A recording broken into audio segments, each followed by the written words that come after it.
Jusqu'à présent, lorsque vous créez des formes dans Illustrator, celles-ci ne pouvaient pas se baser sur un contour à partir d'images pixelisées. Alors maintenant, avec la nouvelle version d'Illustrator CC, vous pouvez désormais facilement définir des formes d'illustration, de motifs ou même des graphes qui vont contenir des images pixelisées. Alors comme vous pouvez le voir, j'ai ici un document. Ce document se compose de différentes images pixelisées que je viens d'importer dans ce document. Et je vais retrouver par exemple ici cette petite maison ou encore ce tournesol. Il s'agit ici d'une image et ici d'une photographie. Si je souhaite par exemple transformer cette petite image de façon à l'utiliser comme forme, il me suffit de cliquer dessus et par glisser-déposer, je vais venir la placer tout en haut à droite de mes différentes formes. Je relâche lorsque le petit trait bleu apparaît et je vais maintenant avoir le choix, à l'aide de cette petite boîte de dialogue, de sélectionner le type de forme que je souhaite lui appliquer.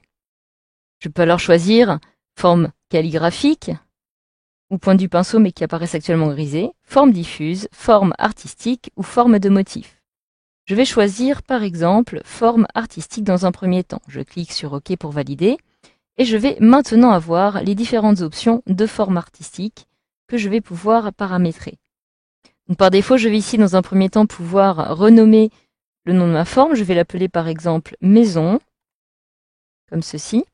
En dessous, je vais pouvoir accéder à la largeur. Donc la largeur va me permettre d'ajuster la largeur de mon illustration par rapport à sa largeur d'origine.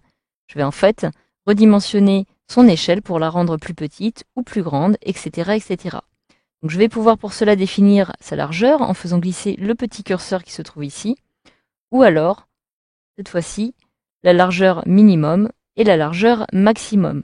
Je vais pouvoir ici, en effet, à l'aide de ces deux petites glissières, régler la largeur minimum et la largeur maximum. Donc par défaut, je vais avoir ici une valeur à 100%, ce qui va me donner aussi une largeur qui va être fixe. Mais je peux, si je le souhaite, la modifier de façon à accéder aux différents types de largeurs qui me sont proposés, comme point profil de largeur, pression, molette du stylet si vous possédez par exemple une tablette graphique, une inclinaison, direction, rotation. En dessous, je vais retrouver maintenant les options de mise à l'échelle de forme. Donc ici, cela va me permettre de conserver les proportions dans mon illustration lors de la mise à l'échelle. Je vais alors avoir le choix entre mettre à l'échelle proportionnellement mon image, adapter à la longueur du contour, c'est-à-dire que à partir du contour dans lequel elle va se trouver, celle-ci va s'adapter directement, ce qui aura peut-être pour effet de modifier ses dimensions. Je pourrais aussi décider d'étirer mon image entre les repères, à partir des deux repères qui apparaissent ici, en augmentant ou en réduisant les repères de début et de fin, directement de cette façon.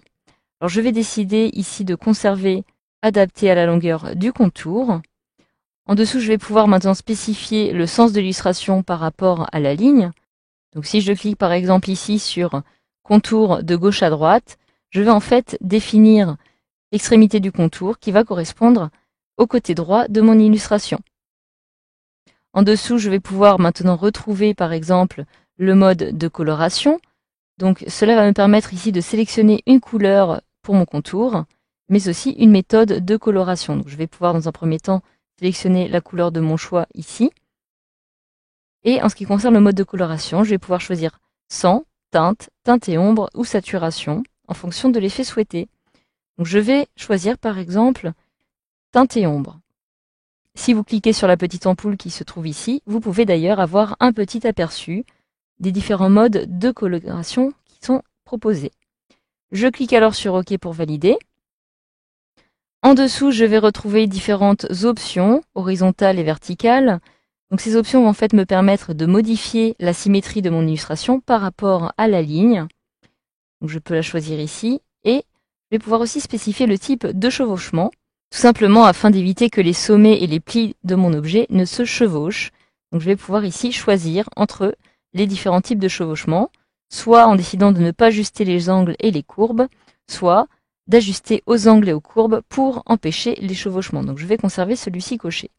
Je clique alors maintenant sur OK et si je sélectionne par exemple mon pinceau, je vais maintenant pouvoir, à l'aide de cette forme-ci, la forme maison, décider de dessiner des petites maisons au fur et à mesure. Donc vous voyez bien que je vais donner la forme de mon choix. Par exemple, si je réalise un trait comme ceci, celle-ci va être légèrement courbée en dessous. Pour avoir une forme droite, il me suffit de tracer un trait droit et qui soit plutôt proportionnel. Je vais donc ainsi pouvoir tracer plein de petites maisons un petit peu partout. Alors je vais annuler tout cela, simplement parce que je trouve que ma forme est un petit peu trop grande. Je vais donc à nouveau la sélectionner, retrouver ici maintenant les options de forme qui vont me permettre par exemple de réduire un petit peu la taille de ma forme. Voilà, mettons à 40%.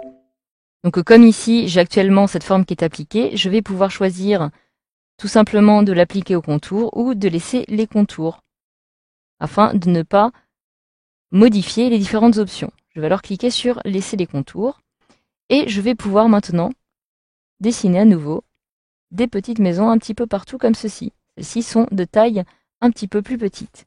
Donc je vais annuler à nouveau toutes ces actions et maintenant je vais pouvoir vous montrer la même chose exactement à l'aide de ce petit tournesol qui représente une photographie, donc une image pixelisée. Je vais décider de créer une nouvelle forme et cette fois-ci par exemple une forme de motif en cliquant sur OK. Alors comme il s'agit d'une photographie et que celle-ci est de haute résolution, il va falloir optimiser mon image. Je clique alors sur OK.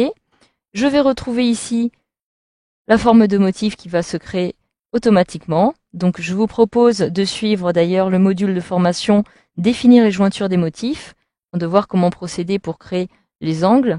Et je peux maintenant cliquer sur OK, ce qui va me permettre, en sélectionnant par exemple le tracé qui apparaît ici et ma forme de motif, de l'appliquer directement sur mon petit tracé. Donc voilà, je vais devoir supprimer cela. Et voilà, grâce à ce module, vous savez maintenant désormais comment créer une forme de pinceau à partir d'une image pixelisée, qu'il s'agisse d'une image ou même d'une photographie, sous Illustrator CC.